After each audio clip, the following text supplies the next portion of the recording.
de ces troubles du comportement et de la communication. On vous parle ce matin d'autisme avec Madame Mado Madia.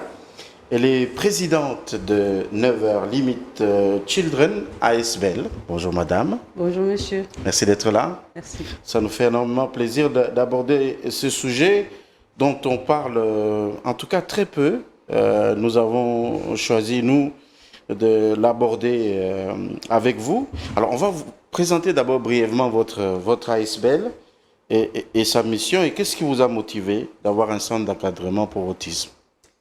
Bon, merci pour la question. Le centre où l'ASBL s'appelle déjà Never Limit Children, qui veut tout simplement dire ne jamais limiter les enfants en français. La mission de cet ASBL, c'est autrefois, par expérience, en 2017, j'étais à Kinshasa. Oui. Je découvre qu'une maman a laissé sa petite fille mourir tout simplement parce qu'elle était diagnostiquée autiste. Et moi, premièrement, c'était l'instinct maternel. Cet instinct maternel, je vous assure que là où j'étais, je ne pouvais pas. J'ai cherché à comprendre pourquoi une maman pouvait laisser sa petite fille mourir tout simplement parce qu'elle était autiste. Je me rappelle que je suis partie de là où j'étais jusqu'au CNPP pour rencontrer le psychiatre qui avait posé le diagnostic de la petite fille.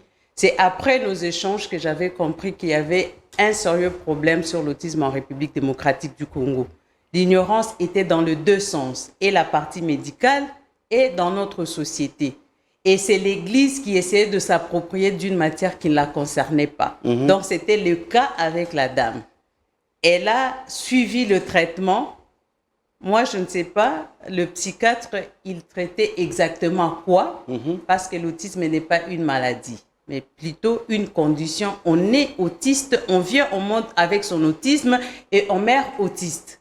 Elle a suivi le traitement. Malheureusement pour elle, quand elle a vu que ça ne marchait pas, elle s'est jetée dans une église. Malheureusement pour elle, elle tombe entre les mains d'un prophète qui lui dira que sa petite fille était possédée de mauvais esprits. Comme d'habitude. Voilà, comme d'habitude, qu'elle devrait passer par une délivrance. Malheureusement, comme elle était autiste et non-verbale, elle n'a pas su, la petite fille a succombé. Donc, le prophète est resté libre, la maman a perdu sa fille, et puis voilà. Donc, c'est de là que la motivation est venue, et je me suis dit, je veux créer quelque chose. Comment faire? Comment appeler cette structure? Parce qu'on limite ses enfants. Moi, je voulais démontrer qu'il ne fallait pas limiter ses enfants. Donc, j'ai appelé ça Never Limit Children. Donc, la mission, c'est pour sensibiliser et puis faire des plaidoyers au travers notre gouvernement sur la prise en charge des enfants autistes. Donc, on accompagne et les autistes et leurs familles, parce que la mauvaise compréhension de la famille aussi, quel que soit tout ce que vous pouvez faire, dans une structure, dans une école, dans un centre, si les parents n'est pas informés et formés, cette prise en charge ne sera pas efficace. Alors, allons-y. Comment pouvez-vous expliquer ce que c'est l'autisme et comment il se manifeste? Parce que peut-être, comme vous l'avez dit, pour cette femme-là, ou pour d'autres personnes du corps médical, n'ont pas su expliquer ce que c'est. En fait, pour le corps médical, ils définissent cela comme étant une maladie. C'est comme je l'ai dit tout à l'heure, ce n'est pas une maladie, c'est une condition. Les caractéristiques, l'autisme touche le comportement, l'autisme touche la communication et les interactions sociales. En termes de comportement, un enfant autiste a des gestes parfois répétitifs. En termes de communication, les recherches nous prouvent que plus de la moitié des autistes restent non-verbales. Donc, nous avons des autistes qui sont verbales, peu verbales et non-verbales. Et en termes des interactions sociales, ils ont du mal à se faire des amis. Donc, vous aurez un petit enfant, peut-être de 3-4 ans, vous le mettez ensemble avec les enfants de son âge, vous verrez qu'il aura toujours tendance à se retirer, isolé, à faire ce qui lui semble bon que de socialiser avec les autres.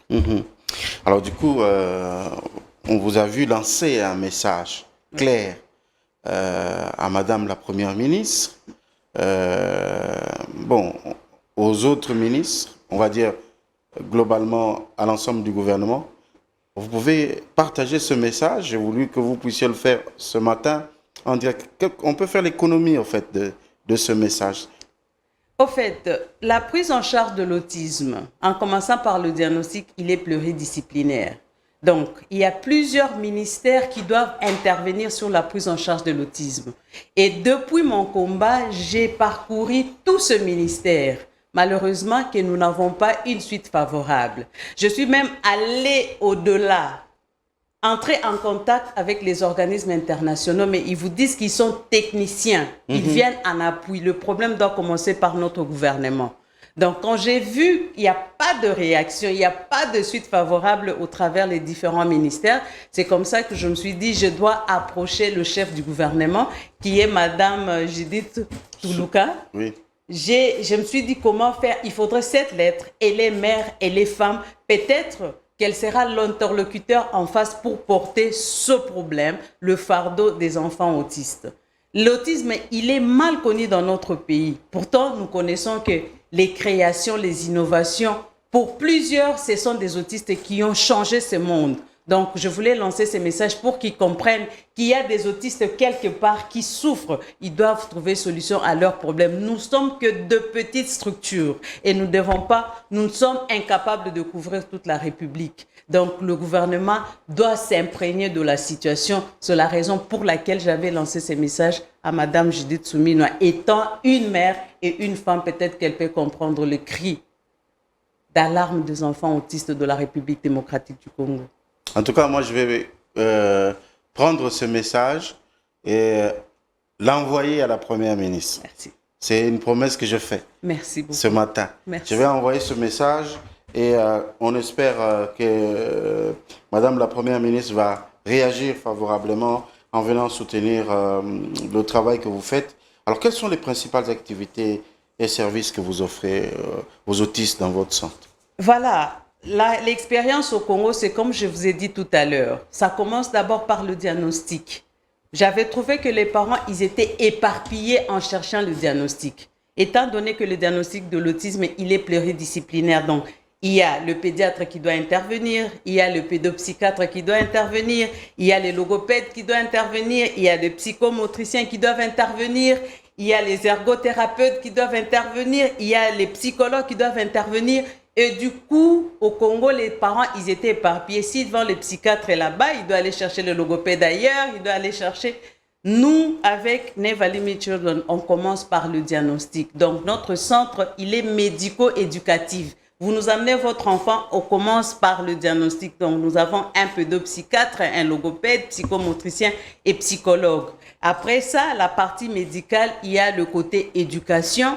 Nous avons différents autres projets tels que le projet de jeunes. Donc, il y a des jeunes, il y a la santé, il y a l'éducation, il y a la sensibilisation. Donc, nous avons différents projets dans Never Limit Children. Alors, je voulais poser la question, mais vous m'avez vraiment, comme on dit, coupé l'herbe sous le pied. Le cas du témoignage, en fait, ou d'une histoire de réussite des personnes qui ont bénéficié de vos services. Et du coup, vous avez amené quelqu'un sur ce plateau. Exactement. Allons-y, on peut la présenter. Dites-nous comment vous l'avez trouvée, qu'est-ce qui est en train d'être fait avec elle. Voilà, merci. Nous avons mademoiselle Béni. Bonjour Béni. Bonjour. Béni, c'est vraiment un témoignage. Je vais laisser la place à Béni de se présenter. Ok. Comment est-ce que nous sommes rencontrés, comment est-ce que les choses se sont passées et comment est-ce que nous sommes en train d'évoluer. Allez-y, Béni. Moi, c'est Béni. Je suis autiste. C'est quoi la question? Oui, madame a dit comment vous vous êtes rencontrés. Est-ce que vous pouvez partager avec nous cette expérience-là? Ça s'est passé comment? La rencontre avec maman s'est faite de manière étrange, j'avoue. C'était une fois où elle avait une sensibilisation à la gare centrale que j'ai rencontré maman. Okay. Oui. Et puis, ça m'a intéressée. J'ai voulu faire part à cette sensibilisation. Je fais part et puis j'ai demandé à venir la voir au bureau. je suis venue et puis c'est en lisant des choses sur l'autisme et tout ce qu'il y avait là-bas que je me suis retrouvée dedans. C'est comme ça qu'a commencé ma relation avec Maman Mado. Très bien. Alors, on sent que en l'écoutant, il y a déjà une sorte de complicité, c'est normal. Elle vous accompagne partout, on l'a vu même sur les photos ici dans le sens de sensibilisation. Donc ça veut dire que on peut arriver à faire des choses dans ce domaine-là ou dans l'encadrement de ces personnes autistes chez nous, c'est possible. C'est possible. Je vous ai dit que c'est les autistes qui ont changé ce monde. Les innovations, les créations, c'est des autistes. La meilleure manière pour moi de sensibiliser, il fallait avoir des témoignages. Et nous avons différents types d'autisme et degrés, si je peux le dire. Nous avons la forme qu'on appelle le syndrome d'Asperger. Ce sont eux les créateurs, les innovateurs, tout ce que vous voulez. En d'autres termes, on les appelle les autistes et savants. Et puis, nous avons l'autisme qu'on appelle l'autisme classique. Avec l'autisme classique, ce sont eux qui ont parfois de besoins spécifiques, comme on dit.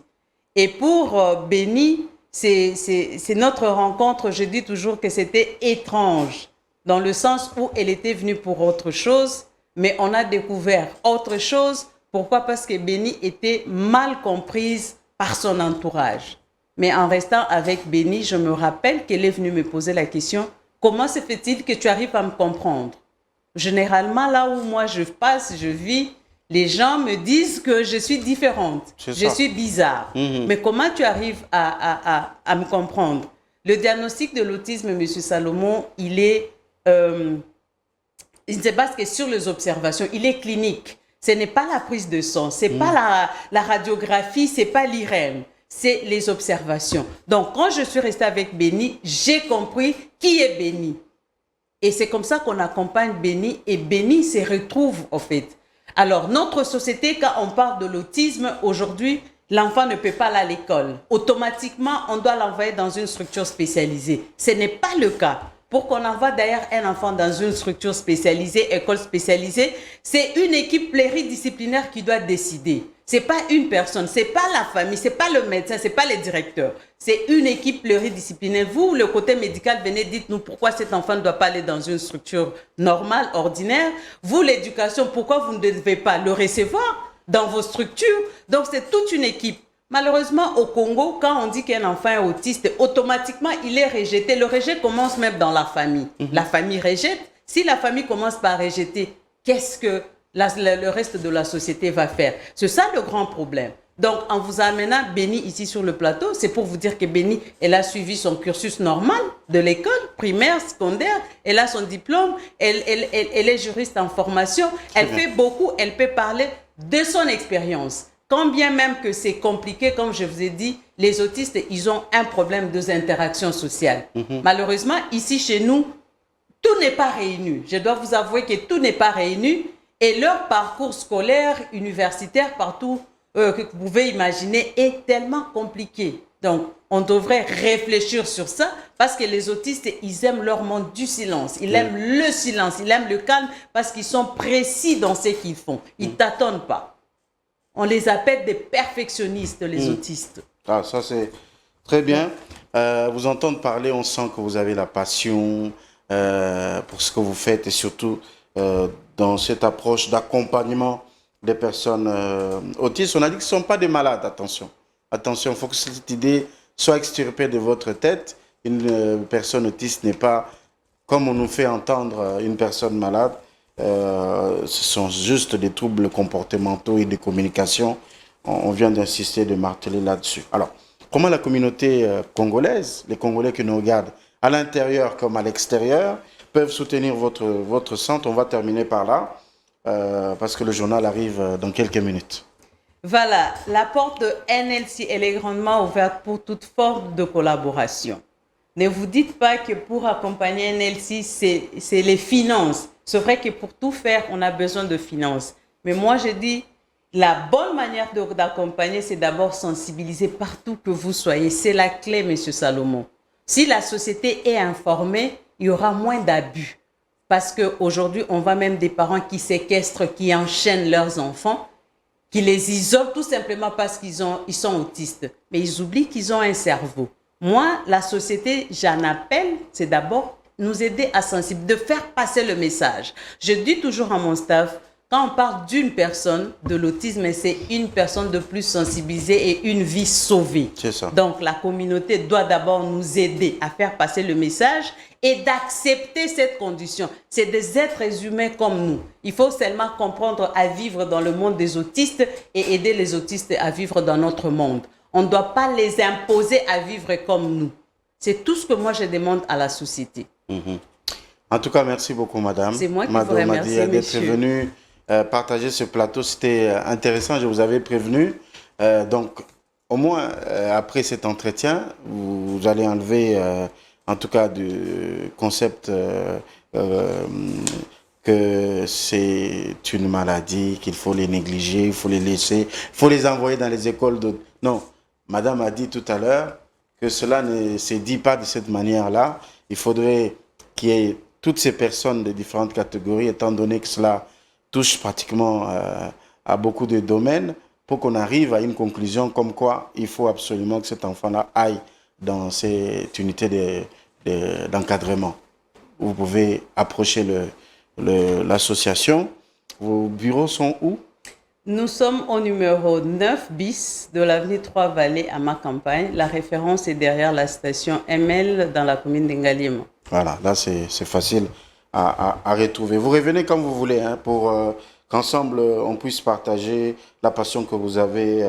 Évidemment, j'espère que le message de votre lettre ouverte va arriver à la Première ministre, Madame Judith Souminois, pour qu'elle puisse vous apporter, ou que le gouvernement vous apporte un coup de pouce pour qu'ensemble on puisse faire avancer les choses et être au même niveau que les autres pays. Parce que dans les autres pays, ces sujets-là, ça s'aborde avec beaucoup d'efficacité. Il n'y a pas de langue de bois dans ce genre de choses. On en parle et le gouvernement est impliqué à fond, comme on le fait en France, au Canada et aux États-Unis, pour ne citer que ces pays-là.